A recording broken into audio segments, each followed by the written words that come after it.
Continuamos en nuestro estudio de la carta de Primera de Pedro. Y estamos ahora en el capítulo 4.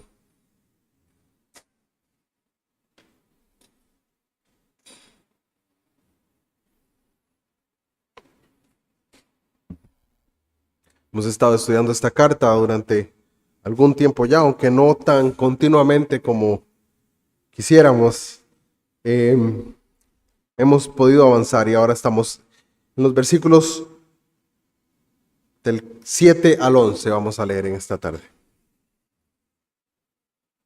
Primera de Pedro 4, versículos 7 al 11.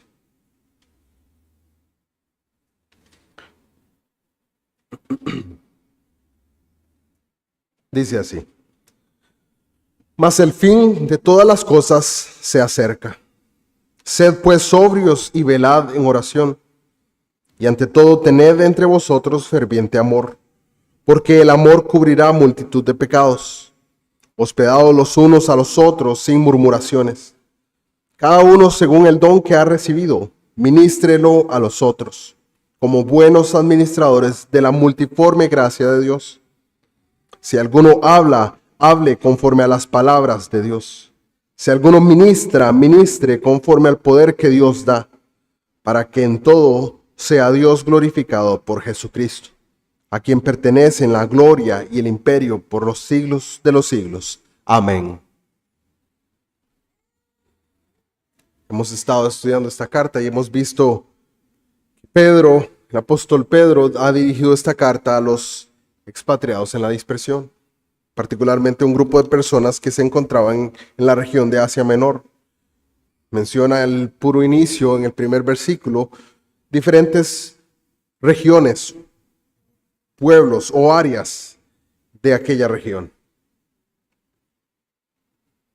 A estos expatriados de la dispersión, a quienes llama elegidos de Dios,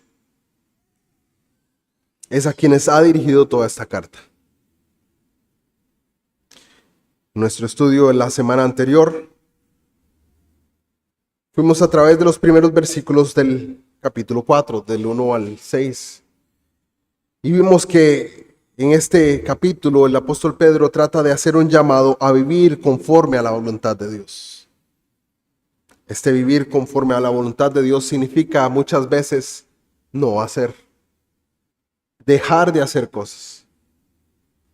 Les dijo ya en esa parte anterior, les dijo que debían armarse del pensamiento que hubo también en Cristo, armarse con la mente de Cristo, para no vivir el tiempo que restaba de sus vidas en la carne, conforme a las concupiscencias de los hombres, sino más bien haciendo la voluntad de Dios. También les dijo con una frase muy fuerte: basta ya el tiempo pasado para haber hecho lo que agrada a los gentiles. Y da toda una serie de cosas en las cuales los gentiles permanecían. Los gentiles permanecían en lascivias, en concupiscencias, en embriagueces, en orgías, en disipación y abominables idolatrías. Les recordaba que a través de eso no estaban siendo, si permanecían en eso, no estaban haciendo la voluntad de Dios, sino lo contrario a la voluntad de Dios. Y en medio de esto les recuerda que el mundo que les rodea, el mundo que les rodeaba, les parecía cosa extraña que ellos no siguieran haciendo lo mismo. La situación no ha cambiado desde entonces hasta hoy. Los creyentes hoy en día que se apartan de su pecado y se vuelven al Señor son cosa extraña para el mundo que les rodea.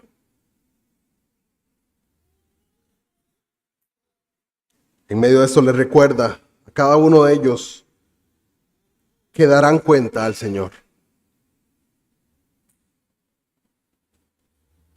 Pero ahora en esta otra parte de esa porción de la Escritura, a partir del versículo 7, hace un énfasis recordándoles que el fin de las cosas está cerca. Y les llama a ser sobrios y a velar. Este llamado a ser sobrios y a velar no es otra cosa que un llamado a entender cuál es el tiempo en el que vivimos. Un llamado a entender cuál es este tiempo de nuestra mayordomía en Cristo. Y Pedro ahora nos presenta el lado positivo de esto, el lado positivo de vivir conforme a la voluntad de Dios. Las vidas de los paganos de la antigüedad, como vimos, no reconocían su responsabilidad ante el Señor. Esto en el día del juicio, sabiendo que es un día que se acerca rápidamente.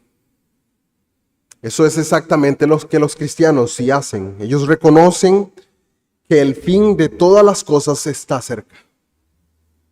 Todo creyente ha escuchado una y otra vez, el fin se acerca. Y tal vez las asunciones que se hacen con respecto a esto es aún a que el día del juicio final se acerca. Pero el creyente también debe entender que el Señor puede llamarle a su presencia en cualquier momento. Pedro había visto al Señor ascender en el monte de los olivos hasta desaparecer en una nube. Había oído entonces a los ángeles repetir la promesa de que el Señor volvería. Los ángeles le recuerdan, Pedro, ¿qué hacéis viendo hacia el cielo? En una nube le veréis venir. Todo el Nuevo Testamento enfatiza la expectativa del regreso que tenemos de nuestro Señor. La esperanza que Pedro tiene en el Señor es como si pusiese sus ojos, su mirada, esperando a la expectativa de que ese evento suceda. Y a un día obtener la plenitud de esa salvación que ha recibido en Cristo. Y esto es lo que vemos está anunciando a los creyentes en este pasaje. El fin está cerca. Hoy en día parece que nuestro mundo espera escuchar esa advertencia por parte de alguien con pelo largo y sandalias sucias. O tal vez de alguien muy preocupado con la producción del CO2 en nuestro ambiente. Esta figura tal vez aparezca con frecuencia en algunos dibujos animados o en publicidad, pero rara vez es escuchada la alerta que los creyentes deben estar haciendo al mundo que nos rodea. Los creyentes debemos estar haciendo al mundo que nos rodea, de que el fin está cerca.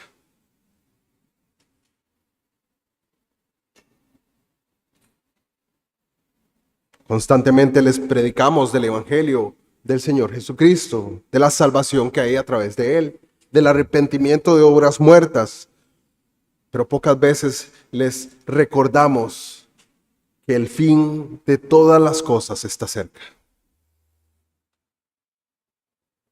Sin embargo, el mundo supone que solo un loco profetizaría acerca de estas cosas, debido a que tantos han hecho anuncios huecos y vacíos, que nadie más hoy en día se atreve a hacerlos.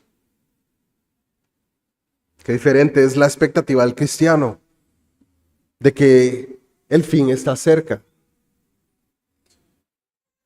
Esto en contraste con el mundo que tiene un presentimiento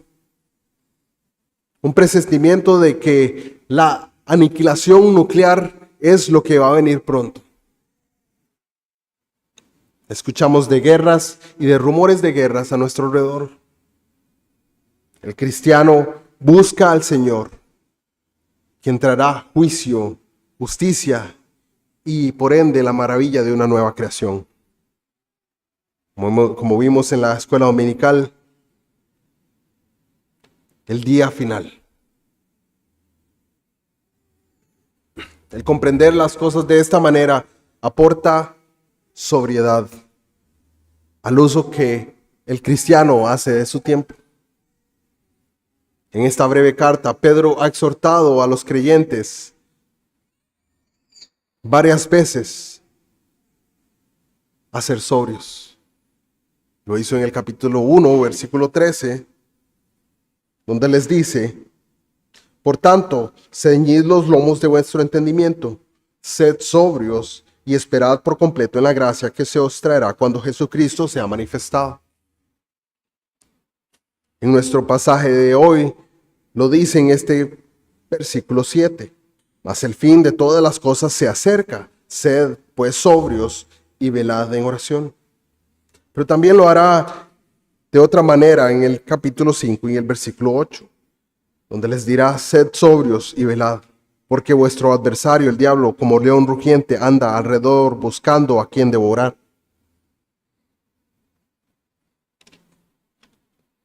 La insistencia de Pedro debe resonar en nuestra mente.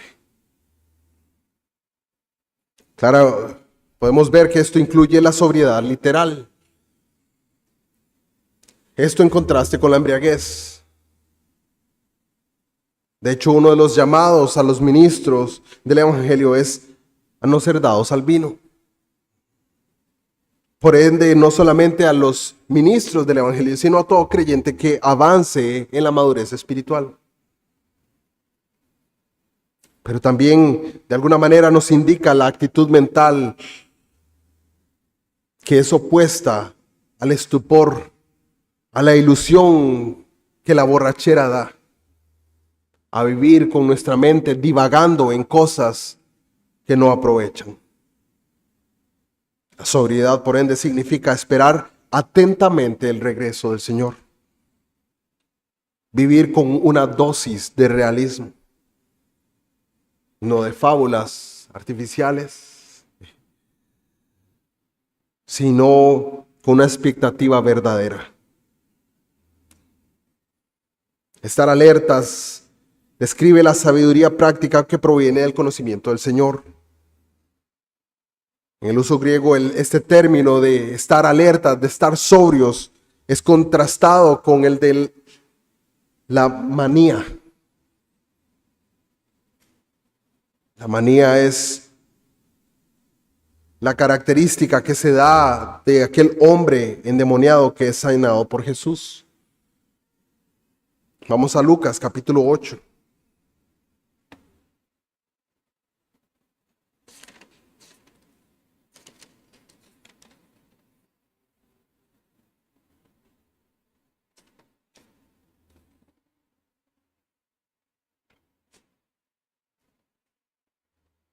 Versículo 26 a 35.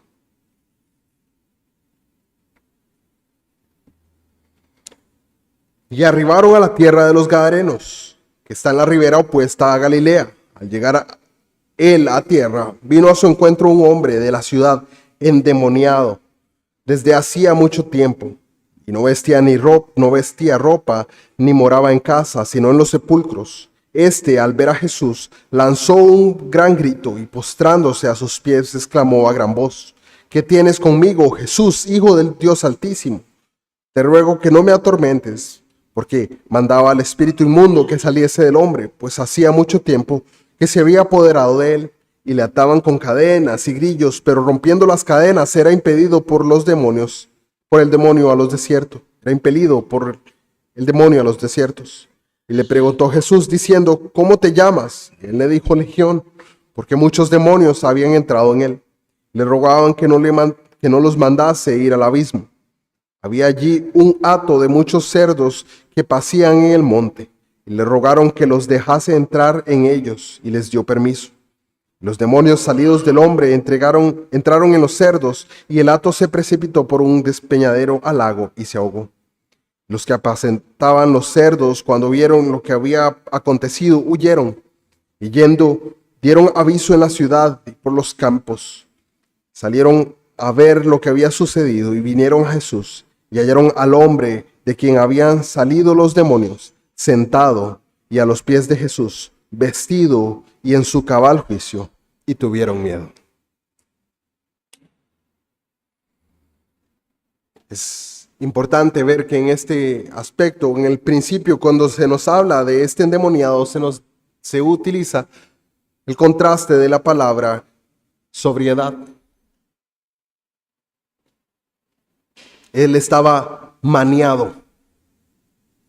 La traducción que tenemos en nuestra Biblia es endemoniado. Estaba loco, sí, estaba emborrachado en los demonios, no sobrio. Pero de alguna manera en la narración que Lucas nos da acerca de lo que el Señor Jesús, de la obra que el Señor Jesús hace en este hombre, lo transforma de ser un hombre maniático, endemoniado, loco. Dice el versículo 35, a estar sentado a los pies de Jesús, vestido y en su cabal juicio.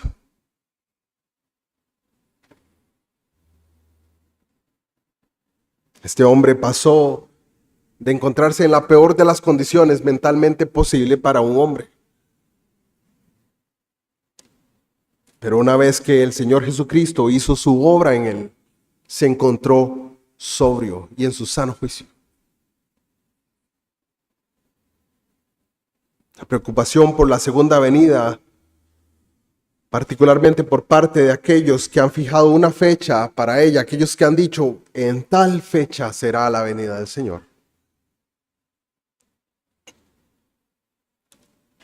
Ha llevado a la histeria más que a una sobriedad.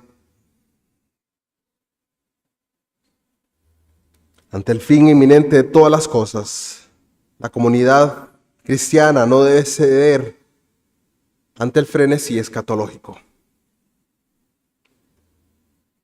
Si como cuerpo de Cristo nos damos a ese exceso, seremos víctimas precisamente de el frenesí, de la histeria que este mundo ofrece. Jesús describió a los siervos fieles como vestidos para el servicio y ocupados mientras esperaban el regreso del Señor. En Lucas capítulo 12.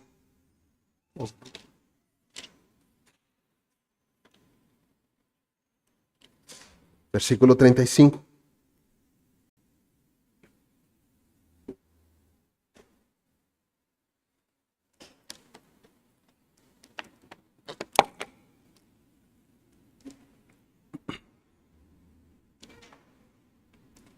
Estén ceñidos vuestros lomos y vuestras lámparas encendidas. Y vosotros sed semejantes a hombres que aguardan a que su Señor regrese de las bodas, para que cuando llegue y llame le abran enseguida.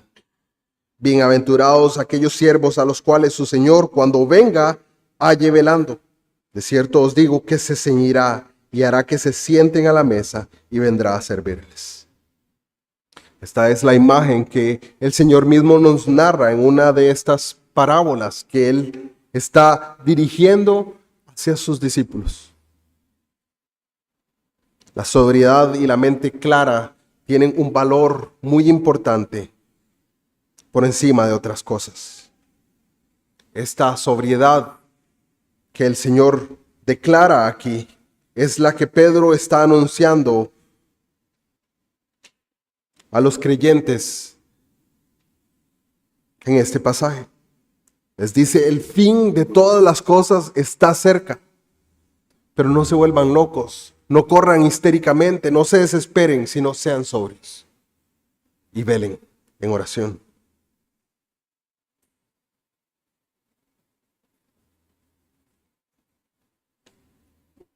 Pedro no está pensando en la oración como un esfuerzo por inducir un éxtasis, por elevarlos a un lugar donde nunca han llegado, sino como una comunicación sobria, directa y profunda, una reflexión constante de nuestro Señor.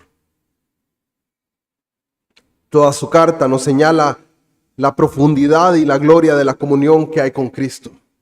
Nos lo ha anunciado muchas veces. Somos el edificio de Dios. Somos la iglesia de Dios, el pueblo de Dios. Somos uno con Cristo. Y tenemos comunión cuando oramos, cuando elevamos oraciones a Él. Tal vez no hayamos visto en persona a nuestro Señor como Él sí lo vio, pero Pedro nos está dando el testimonio de esto. Él que sí lo vio, que palpó, que tocó, nos recuerda que tenemos comunión con Él a través de la oración. El amor de Pedro por el Señor Jesucristo es intensamente personal, lo vemos a través de esta carta. Él está abrumado por la gloria del Señor. Por lo tanto, no se dedica a defender la oración como un ejercicio frío y solamente racional. Podríamos decir más bien que lo defiende como un ejercicio ferviente. Y de hecho utiliza esa palabra. Sí, un ejercicio ferviente pero racional. Sobrio. Es un amor que se desborda por su Señor, que anhela verse con Él, que anhela tener comunión con Él, a través de una intercesión que muchas veces agoniza. Estas son señales de la verdadera oración. Pedro, sin duda alguna, conocía la agonía de Cristo en el huerto de Getsemaní.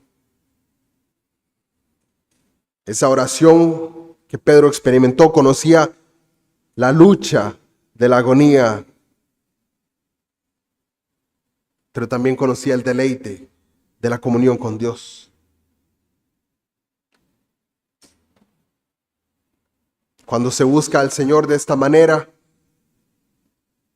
no se busca una transformación de la conciencia en primera instancia.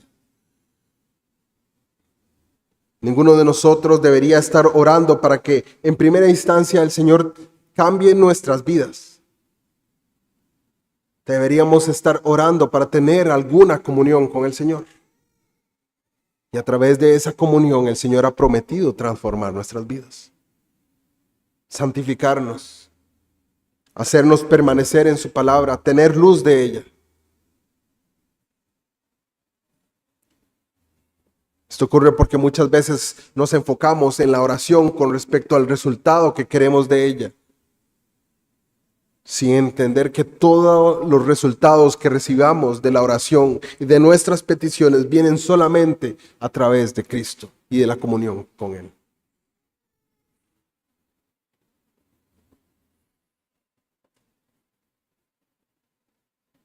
Es cierto, la oración exige estar alerta. Claramente, Pedro nos está hablando de una convicción que ha recibido, porque Pedro había fracasado en Getsemaní. El apóstol Pedro dormía cuando Jesús le había mandado a velar y orar. 3 veces vino el Señor y le recordó: ¿no habéis podido velar ni orar conmigo? Una y otra vez. El apóstol Pedro está derramando su corazón al compartir qué fue lo que sucedió con él.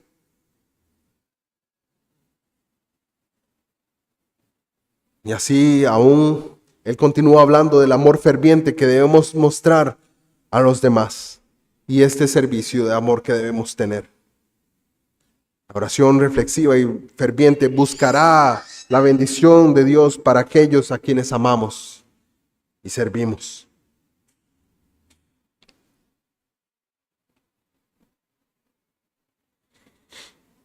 Porque la vida en Cristo se vive en comunidad. Esta comunidad es un servicio amoroso. Y Pedro nos lleva a la siguiente sección de su carta, apelando nuevamente al fervor y al amor que une al pueblo de Dios. Jesús enseñó que el amor a Dios y al prójimo era en conjunto el cumplimiento de la ley. Y Pedro, tanto el apóstol Pedro como el apóstol Pablo, ponen al amor en primer lugar. En todas las cosas que hemos de guardar como cristianos, en primera instancia es el amor. El amor por nuestro Señor y el amor por nuestro prójimo.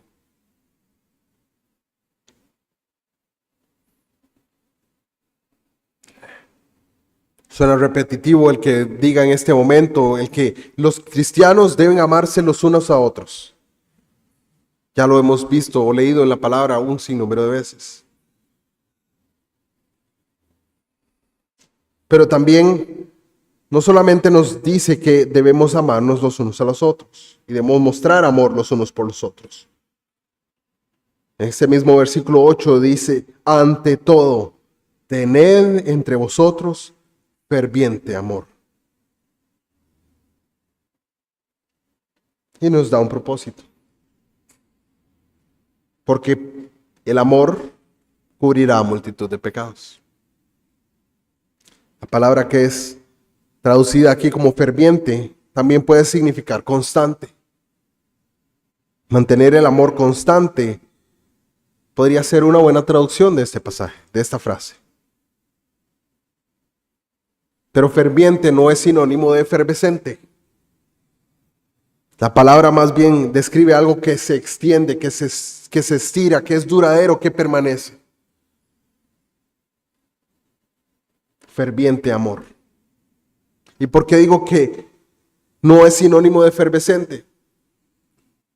Porque muchas veces parece que hemos leído este pasaje y entendemos que lo que el Señor nos está diciendo es lo que el Señor nos está diciendo a través del apóstol Pedro es que debemos tener un amor efervescente.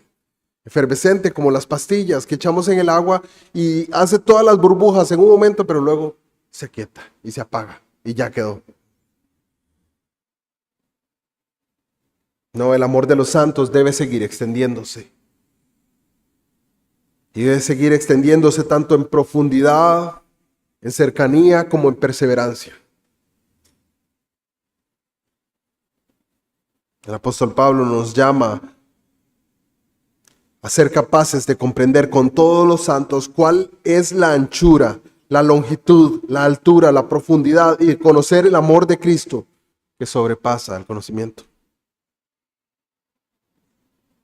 Y es a través de esa experiencia, de ese conocimiento, de ese amor con Cristo, que podemos de alguna manera dirigir ese amor hacia los creyentes que están a nuestro lado, el grupo de personas que nos rodea en medio de la iglesia. Claro, no solamente dentro de la iglesia, a todos los creyentes alrededor del mundo, con aquellos que podamos tener contacto de alguna manera.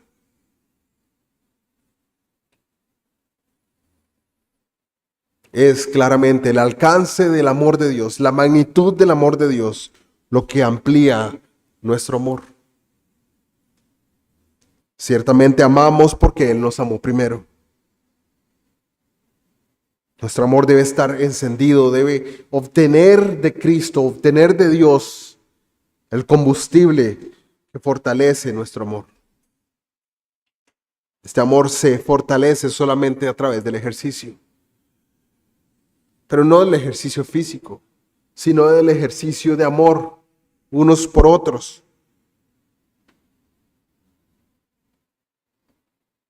Si el amor se derrumba en su primera prueba, no es digno de tener ese nombre.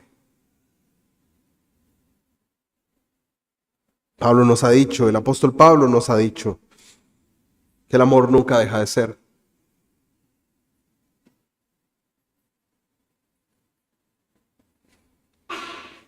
El amor de un padre crece por sus hijos a medida que se pone a prueba.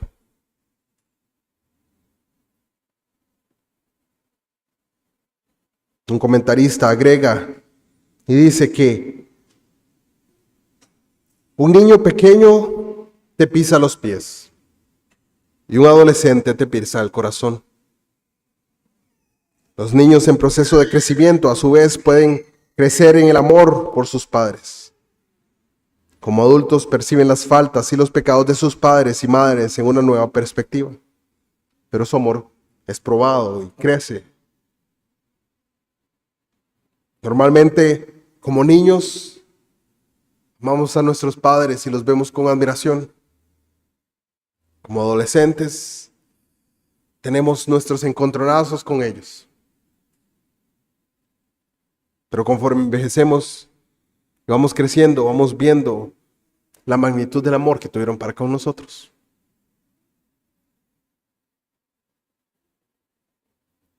De la misma manera debemos madurar como cristianos, como creyentes, ejercitando el amor.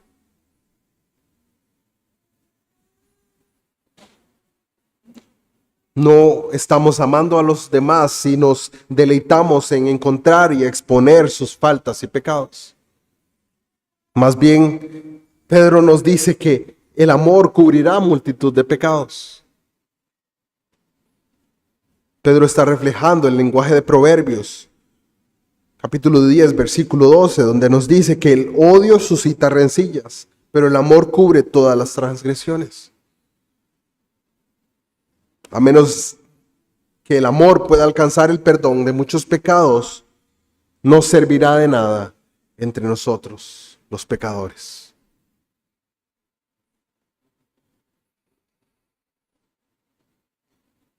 Si queremos amar más, debemos perdonar más. El mismo apóstol Pedro fue quien le preguntó al Señor Jesús: ¿cuántas veces debo perdonar a mi hermano o hermana? Y él mismo le propuso generosamente: Señor, 7 veces. Jesús no quedó de ninguna manera impresionado con esa propuesta. El Señor le respondió: no te digo no 7 veces. Pero el Señor Jesús, nos equivocamos si pensamos que contar esas 70 veces 7 es lo que debemos hacer. No, el Señor Jesús estaba diciéndole a Pedro que el amor no lleva cuentas, sino que concede el perdón gratuitamente a todo hermano o hermana que lo busca. Tu hermano te ha herido, ha dicho cosas, te ha lastimado, perdónalo. Y también, si tú lo has hecho, pide perdón. Pero este no es el énfasis. El énfasis nos está diciendo que el amor cubrirá multitud de pecados. Algunos cometen el error de interpretar que esto significa que son nuestros propios pecados los que serán cubiertos por este amor. Y apelan de alguna manera a la oración del Padre Nuestro, que dice: perdónanos nuestras deudas como también nosotros perdonamos a nuestros deudores. Quienes creen esto dicen que entonces perdonando a los otros es como entonces yo voy a ser perdonado. Ese no es el énfasis de Pedro en este pasaje ni de la oración del Padre Nuestro. Nuestro perdón no va a lograr que seamos perdonados. Más bien, Jesús, después de responder a la pregunta de Pedro, pasó a hablar del siervo que había sido perdonado y que por tanto debía perdonar. El amor que cubre nuestros pecados es el amor de Dios, como ya nos enseñó Pedro en esta carta, en el capítulo 1, versículo 3, en el capítulo 2, versículo 24, en el capítulo 3, versículo 18, perdón. Pero nuestro amor, modelado según el amor de Cristo, también puede cubrir los pecados en su nombre. Por supuesto, nuestro amor no puede pagar el precio del pecado. No es tu amor por tu hermano el que va a hacer que Dios perdone sus pecados. No. Cristo es quien hizo eso. Nuestro amor lo que sí puede hacer es imitar la misericordia de Dios. Nuestro amor puede perdonar y el perdón siempre va a terminar pagando un precio.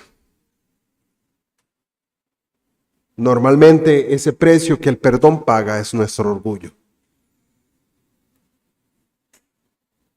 No, porque todas las veces que encontremos que no queremos perdonar a nuestro hermano, el único sacrificio que tenemos que hacer es el de nuestro orgullo.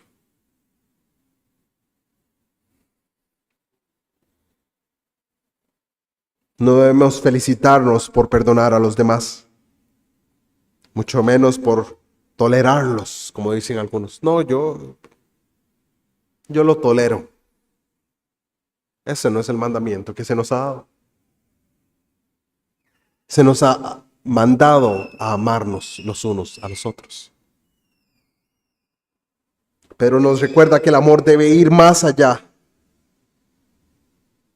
El Señor Jesús tomó una toalla y una palangana para lavar los pies de sus discípulos. El amor por nuestros hermanos, por nuestras hermanas, debe movernos a servirles. Es el amor de Dios el que nos pone a los pies de nuestro hermano o nuestra hermana. Es la gracia de Dios la que llena nuestro corazón, nuestro vaso, nuestro recipiente para poder servir. Como creyentes somos ministros de la rica y variada gracia de Dios. Al principio de su carta, el apóstol Pedro habló de las diversas pruebas que deben enfrentar los cristianos. Aquí, en cambio, nos habla de otro tipo de variedad, de la multiforme gracia de Dios. El término que utiliza en sus diversas formas se refiere muchas veces a la variedad de colores. Estos colores son los que vemos en la variedad de piedras preciosas. Son los colores variados que vemos, por ejemplo, en un arco iris, en las diferentes flores. Pero esta variedad de la gracia, estas variedades de gracia o multiforme gracia de Dios, solamente es puesto aquí para sugerir la riqueza de la gracia de Dios, que da su gracia, reparte su gracia en medio de la iglesia de múltiples formas.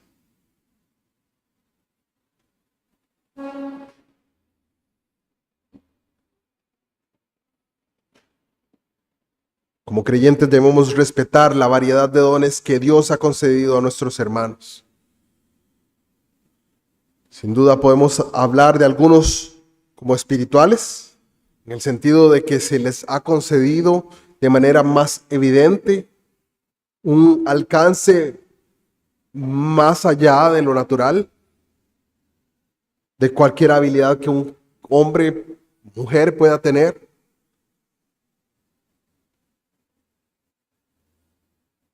Estos dones se nos menciona en la palabra que tienen como prioridad equipar a los santos para el ministerio.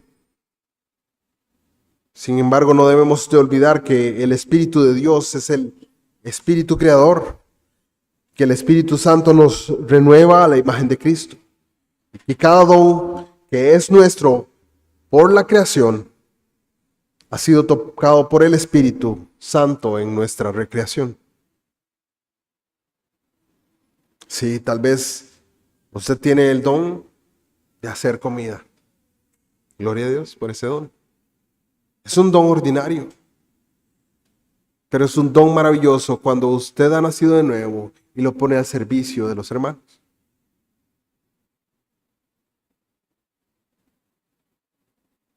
Tal vez usted tiene el don de facilidad de palabra. Y es un don que es natural y ordinario, pero es maravilloso cuando es utilizado por Dios. Tal vez usted tiene el don de administrar. Y administra y tiene números en orden en su mente y más claro que nadie. Es un don ordinario. Pero es maravilloso cuando es utilizado para el servicio de Dios a través de la regeneración que el Señor le ha dado.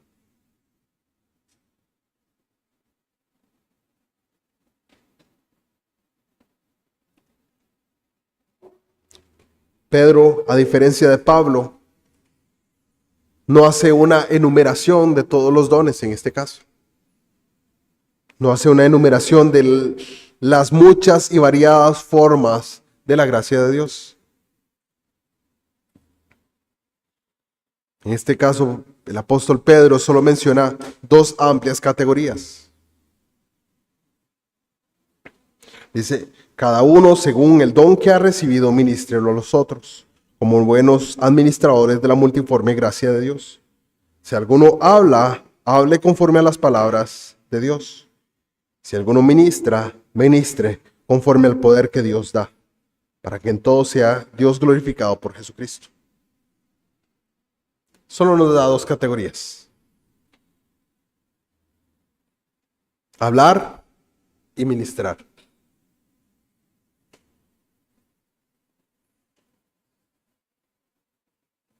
Este ministrar no es otra palabra que servir. En cuanto al servicio, se debe dar una alta prioridad a la hospitalidad. La hospitalidad emplea tanto dones naturales como espirituales. Pedro habla de dones del Espíritu para centrarnos no en nosotros mismos, sino en Dios y en los demás. Quiere que busquemos en el Señor los dones que necesitamos para servirle a Él. Pero también que a través de esa búsqueda de los dones que necesitamos para poder servirle de una mejor manera, busquemos también servir a los demás en su nombre. El enfoque de Pedro a menudo se pierde hoy en día. Los cristianos hablan con entusiasmo sobre los dones espirituales, pero de una manera que creo que angustiaría al apóstol. Su preocupación normalmente no es cómo pueden servir a los demás o cómo puedo servir a mis hermanos de una mejor manera, sino la constante que escuchamos es de cómo puedo a través de este don autorrealizarme.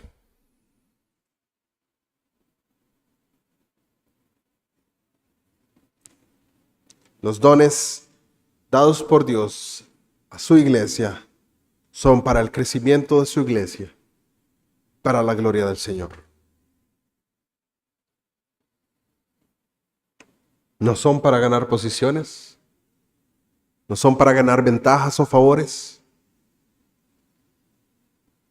no son para traer fama ni gloria sobre su propia persona. Y el error de quienes tal hacen es que tratan de descubrir dones en sí mismos para establecer cuál es su propia identidad. En el contexto cristiano, ellos lo que quieren hacer es lo suyo. Y pierden de vista que los dones han sido concedidos para el servicio.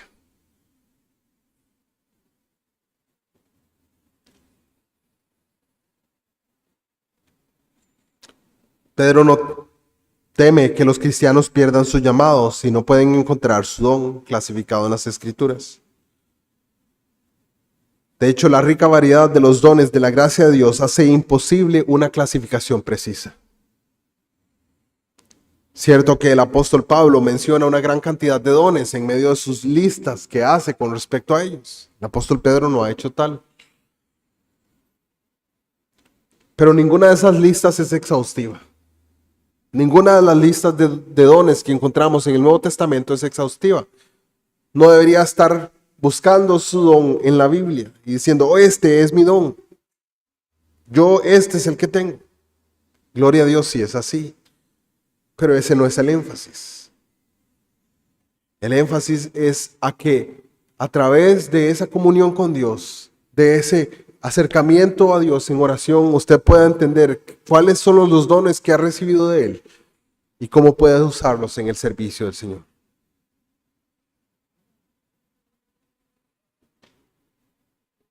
Cuando Pedro distingue palabra y ministerio, obviamente está indicado dos áreas de especial importancia. Estas dos áreas pueden incluir cada una gran variedad de dones.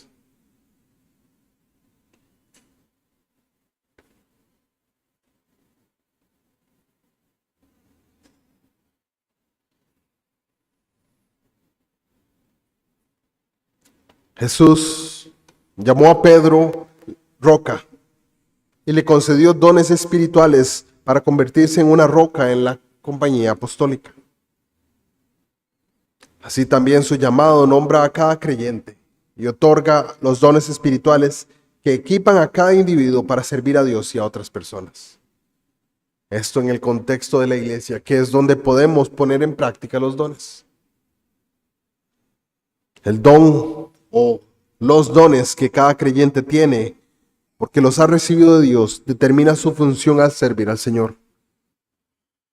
Cuando Pablo habla de que por la gracia me ha sido dada, está hablando como un apóstol acerca del don que Dios le dio como apóstol. Hablar de su don es hablar normalmente de su oficio y de su llamamiento. El apóstol Pablo, cuando hace referencia a los dones que el Señor le ha dado, no separa su don de su ministerio. Algunos dones como este implicaron una medida de autoridad en la comunidad de Cristo. Estos dones a menudo requieren el reconocimiento público para su debido ejercicio. Tenemos un par dentro de nuestra iglesia. ¿Cuáles son? El de pastor y el de diácono. El Señor ha dado estos dones a hombres dentro de la iglesia para que ejerciten la autoridad de Dios. Pedro afirma que cada uno de estos dones, según haya recibido, debe entonces servir con él.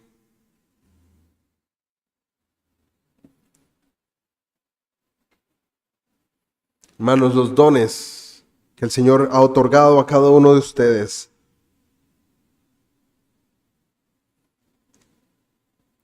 serán plenamente descubiertos en el servicio, al servir a sus hermanos, al servir a la iglesia del Señor. Podemos preguntarle al Señor: Señor, ¿me has dado este don?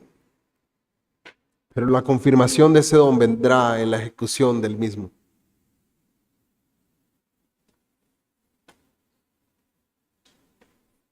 Normalmente no obtendremos una respuesta haciendo solamente una introspección. De hecho, el regalo que hemos recibido de parte de Dios no puede ser todo lo que el Señor tiene para nosotros. Podemos buscar mayores dones, como nos recuerda Pablo en 1 Corintios 12. Sin embargo, la pregunta que debemos hacernos como creyentes es: ¿por qué quiero un don mayor? Si la respuesta es como la de los hijos de Zebedeo, para buscar lugares de honor en el reino de Cristo, entonces no podemos esperar que nuestra oración sea contestada. ¿Recuerdan la narración de la historia de los hijos de Zebedeo? ¿Quién se sentará a tu derecha? ¿Quién estará más cerca del Señor en su venida? Jesús vino a servir y por ende nos llama a servir. A ese servicio hecho en su nombre es por medio del cual descubrimos los dones que tenemos y también ahí mismo descubrimos los dones mayores que podemos necesitar o estar necesitando. Si se ignora la prueba de los dones en el servicio, entonces lo que puede traer como consecuencia es decepción, engaño y calamidad. Algunos candidatos para el ministerio del Evangelio pasan por programas académicos. Muchos son preparados grandemente en manera académica y se presentan muchas veces a un llamado pastoral con poco, con ninguno historial de servicio.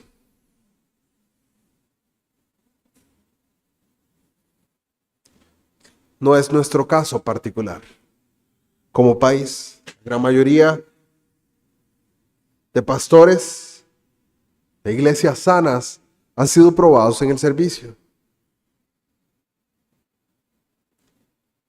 Pero eso no significa que no corramos un riesgo. Si no probamos a los hombres en medio de nosotros con estos dones.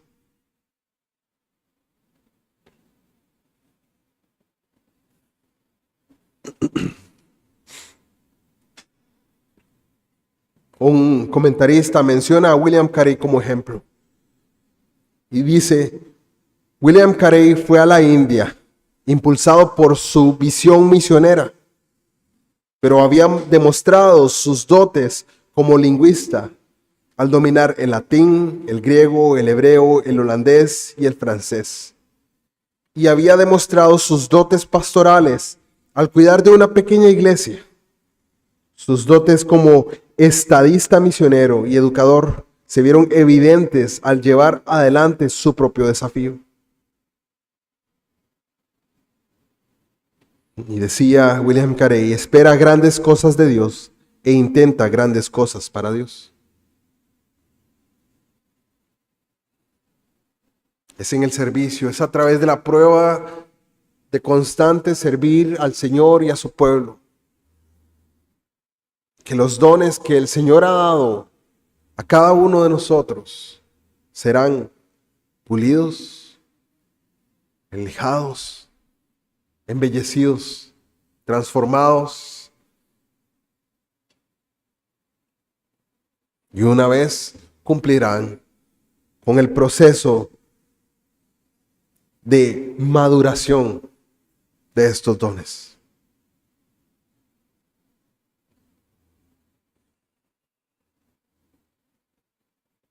Pedro aquí usa la palabra buenos administradores de la multiforme gracia de Dios. Este término describe a un sirviente que tiene la responsabilidad administrativa de los asuntos del hogar. José fue vendido como esclavo en Egipto y prontamente se convirtió en el administrador de la casa de Potifar. José rechazó las insinuaciones de la esposa de Potifar para permanecer fiel a su mayordomía. Por un lado, los mayordomos o los administradores son responsables delante de su amo. Ellos administran los bienes y asuntos de quien sirven. Todo lo que tienen lo han recibido. Pero por otra parte, son administradores encargados de los asuntos de su amo y ejercen autoridad en nombre de éste. Los administradores, los mayordomos, dan cuentas a su Señor de lo que Él les ha dado, pero también ejercen autoridad en su nombre. Y esto no es otra cosa que los dones que el Señor ha dado a los oficios de la iglesia, a los pastores, por ejemplo. El Señor les ha llamado a administrar lo que Él les ha dado, pero también a ejercer autoridad en nombre de Dios.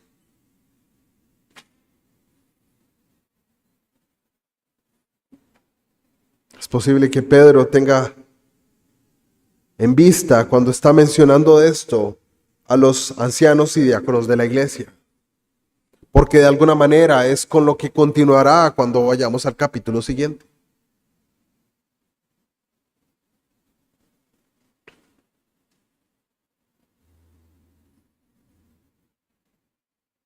Lo más importante es que se haya expresado en términos generales. No son solo los ancianos los que tienen la responsabilidad de mayordomos en la casa de Dios. Más bien, la gran variedad de dones que Dios ha derramado sobre la iglesia deben ser administrados en su nombre. Por ende, si el Señor ha dado un don a cada uno de ustedes, a cada uno de nosotros, debemos, como administradores, administrarlo y rendir cuentas a nuestro Dios que nos lo ha dado, pero también ejercer la autoridad de ese don que el Señor ha dado. La hospitalidad en particular es un don que debería cultivarse en todo hogar cristiano. Sin duda, la hospitalidad tenía una gran importancia para la iglesia de aquel entonces. Las posadas de la época eran pocas y normalmente eran de mala reputación. Los evangelistas y maestros viajeros dependían constantemente de la hospitalidad de las iglesias. Sin la gracia de la hospitalidad, la expansión de la iglesia hubiese sido severamente limitada.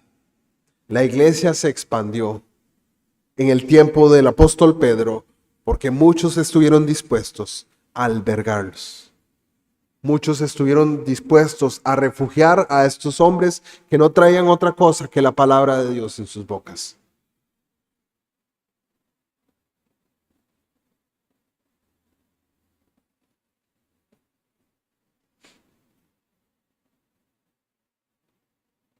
La Didaqué, un documento cristiano, probablemente de entre el siglo I y II, que habla de los apóstoles, misioneros y profetas viajeros, da estas instrucciones. Dice: pero con respecto a los apóstoles y profetas, hacedlo así según la ordenanza del Evangelio. Cada apóstol, cuando venga a vosotros, sea recibido como el Señor, pero no permanezca más de un solo día. Si hay necesidad, un segundo, pero si permanece 3 días, es un falso profeta. Y cuando se vaya, que el apóstol no reciba nada, sino pan, hasta que encuentre refugio. Pero si pide dinero, es un falso profeta. Se necesita cautela y sabiduría al ejercer la hospitalidad. No debemos verlo en forma legalista, como tal vez la Didaqué tiende a inclinarse.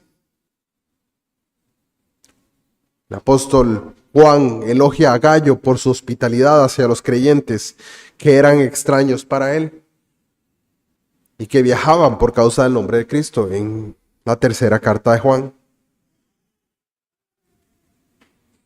Es claro que el énfasis del Nuevo Testamento en la gracia de la hospitalidad se remonta a la promesa de Jesús. A los que están a su derecha les dirá: yo era un extraño y me invitaste a entrar. Lo que hacemos por uno de los hermanos o hermanas de Jesús, lo hacemos por él. Los cristianos están llamados a hacer el bien a todos, de acuerdo a las oportunidades que el Señor les conceda. La provisión de la hospitalidad está dirigida particularmente a los hermanos cristianos. A menudo vamos a encontrarnos con que necesitamos de la hospitalidad. Y esta hospitalidad es parte de la administración de la multiforme gracia de Dios.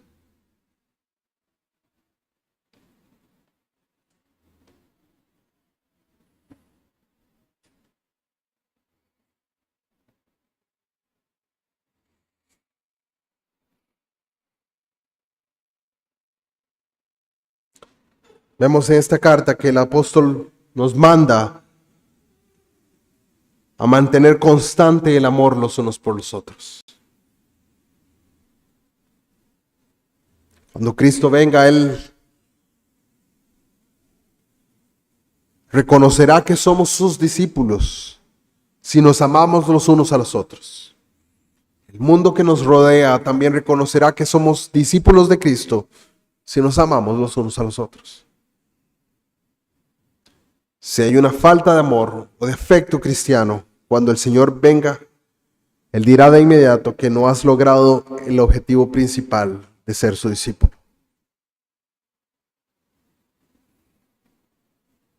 El amor sin duda cubre una gran cantidad de pecados.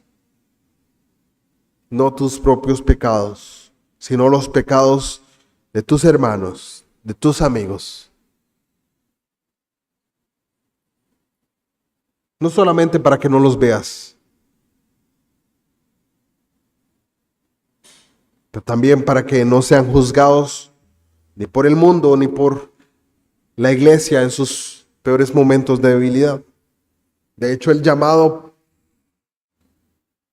inmediato que tenemos en Mateo capítulo 18 con respecto a la disciplina eclesiástica es: si tu hermano peca contra ti, ve tú y habla con él. Después están las escalaciones que tenemos si no te escucha, si no hace caso a lo que estás advirtiéndole.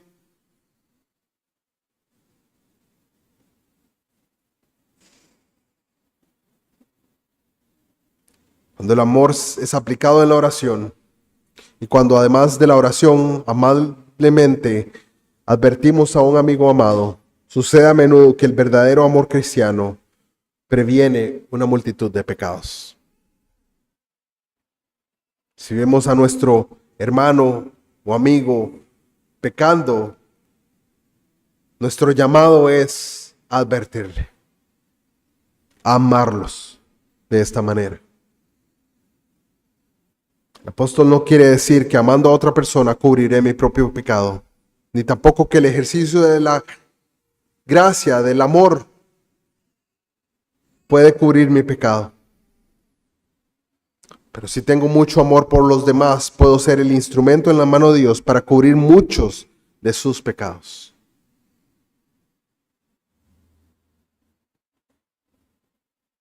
Como creyentes, Dios nos ha dado mucho para que lo demos a los demás. La gran mayoría de lo que el Señor nos da como creyentes está destinado a pasar a través de nosotros, no quedarse estancado.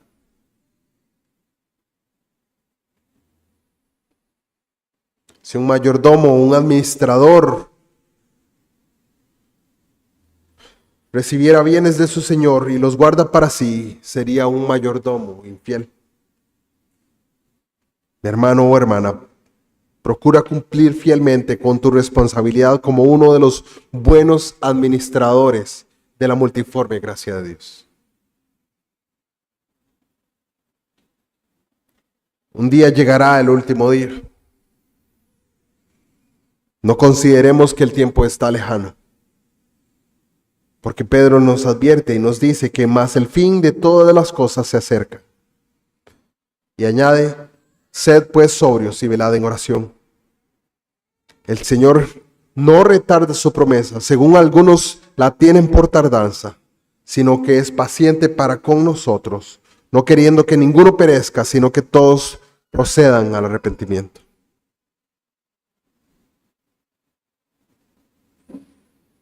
Mi hermano y hermana, en esta noche el llamado es a ser buenos administradores de la gracia de Dios, porque esta es la voluntad de Dios. Que administremos todo lo que Él nos ha dado en servicio a su iglesia, para nuestros hermanos y para su gloria. Aquí concluimos en esta noche y vamos a orar.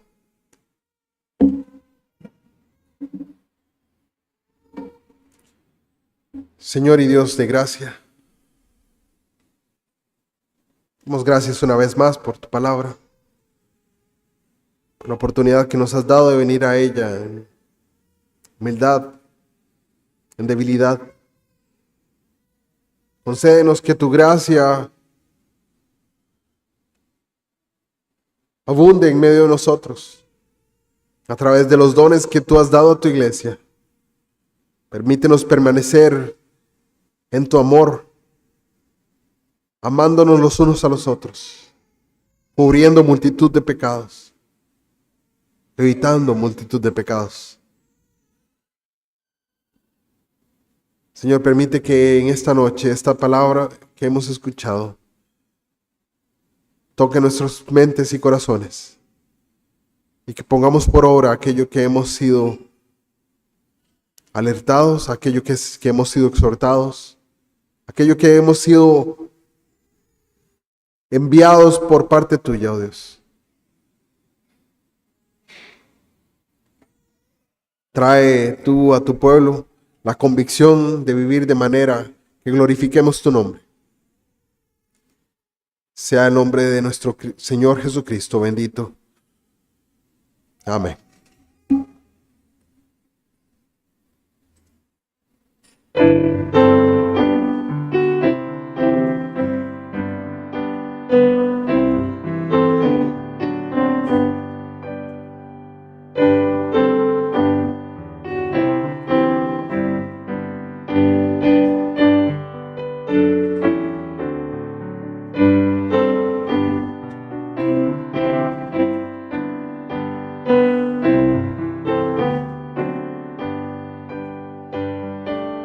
En un momento tenemos la cena del Señor.